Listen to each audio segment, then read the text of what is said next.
자, 이 얘기 잠깐 끊고 저희가 근데 이 5000p 얘기도 좀 해봐야 되잖아요. 네네네. 5000p.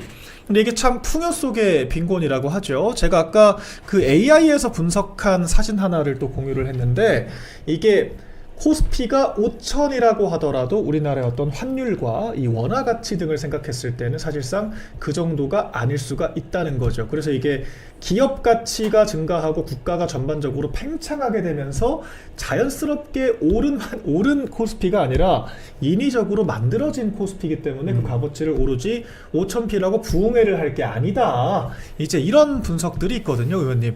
이런 부분은 어떻게 봐야 될까요? 예, 오늘 이제 그 장중은 이제 5000p를 찍었습니다만 이제 종가는 이제 4,950이었습니다. 예.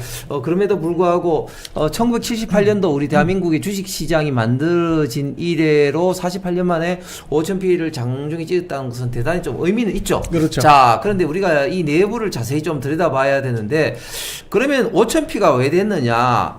지금 이 AI 지금 혁명 때문에 반도체주 특히 SK 하이닉스와 삼성전자가 우리 대한민국에 차지하고 있는 주식시장 비중이 34%입니다. 네. 그 다음에 현대차 이 세 개의 대형 종목 때문에 지금 5000p를 찍고 있는 겁니다. 반대로 중소형주는 속된 말로 죽을 쓰고 있습니다. 예. 사실상 대부분 하락 내지는 지금 이제 횡보를 보이고 있고 단적인 예로 지금 코스닥 같은 경우는 지금 아직까지도 보면 970선 1000선을 그렇죠. 돌파를 못했습니다. 코스피만 오르고 있죠. 예, 그래서 코스피 중에서도 세 가지 좀 종목이 오를 정도로 지금 현재 5000p로 가지만 완전히 이제 풍요 속의 빈곤 대부분의 개미 투자자들은 재미를 못 보고 있는 그런 상황이다는 그렇죠. 어떤 말씀을 좀 드리고 자, 그다음에 그보다 더 중요한 이유는 이 주식 시장이 오름으로써 이 그 국민 경제라든지 이런 어떤 영향 미치는 것은 어떠냐.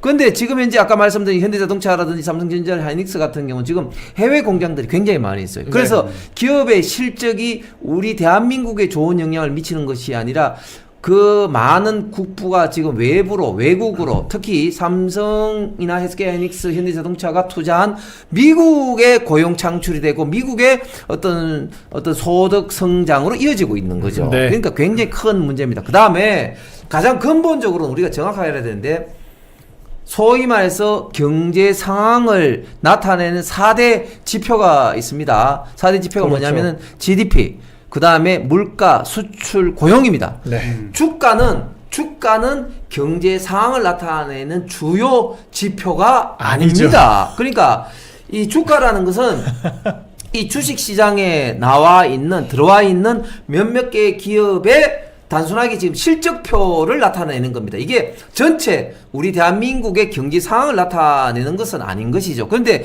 지금 이재명 정권에서는 이 주가를 가지고 나쁜 경제 상황을 흐리기 위한, 호도하기 위한 장밋빛으로 자꾸 선전을 하고 언론에서도 그렇죠. 일부 동조를 하고 있다. 그래서 마치 우리 지금 현재 경제 상황이 좋은 것처럼 생각하는데 천만의 말씀인 거죠. 대표적으로 지금 이제 경제 성장도 지금 현재 굉장히 안 좋고 작년 같은 경우는 1% 밖에 성장을 못했습니다. 그렇죠. 그 다음에 물가는 굉장히 좀 높아졌고 수출은 그나마 반도체 때문에 평균작을 하고 있습니다만 고용도 굉장히 지금 안 좋은 상황입니다. 그래서 소위 말하는 경제 상황을 나타내는 4대 지표 중에서 수출 이외 나머지 3대 지표는 완전히 엉망이다. 맞습니다. 그 다음에 더 기본적으로 내려가서 민생경제를 보면 지금 상가 공실이 어마어마해요. 맞습니다. 특히 지방 같은 경우, 예를 들면 대구 같은 경우는 대구 최고의 상권이라 할 수 있는 동성로의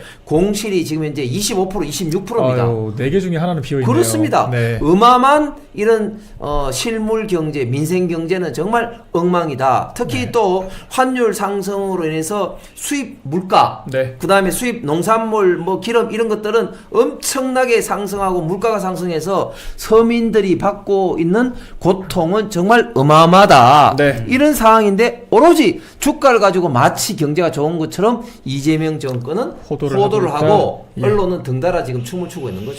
맞습니다. 제가 조금 정리를 하자면은 일단 아까 저희 보여드린 게 우리 홍석준 의원님 짚어주신 것처럼 우리 거시지표의 주요한 어떤 지표들로는 이제 GDP나 어떤 실업률 그리고 수출, 물가 같은 것들이 있어요. 그런데 지금 수출이 증가한 것도 정권도 폄하를 할 일은 아니죠. 그런데 반도체 슈퍼사이클이라고 하는 어떤 이 경기적인 어떤 산업적인 그런 변화, 우리 기업의 노력이 더 큰 역할을 했다라고 보는 게 일반적인 시선이거든요. 정부는 일도 없습니다. 그렇죠. 사실 그렇게 얘기를 하죠. 그래서 사실 지금 모든 지표가 안 좋고 아까 작년 4분기는 역성장을 했습니다. 마이너스 성장을 했어요. 근데 마이너스 성장을 했는데 증시가 올랐다라고 하는 게 말 그대로 빈곤해졌는데 코스피만 지금 풍요롭다라고 하는 굉장히 역설적인 상황을 보여주는 것이 아닌가. 그 코스피 안에서도 풍요 속에서 일부 반도체 그런 종목을 제외하고는 대다수가 떨어지고 있고 정작 돈 버는 것은 외인이나 기관이다라고 하는 거. 이제 이런 모순점을 안고 있는 지금 경제 상황도 한번 짚어봤습니다. 오늘도 1시간 반 동안 아주 숨가쁘게 달려왔습니다. 의원님.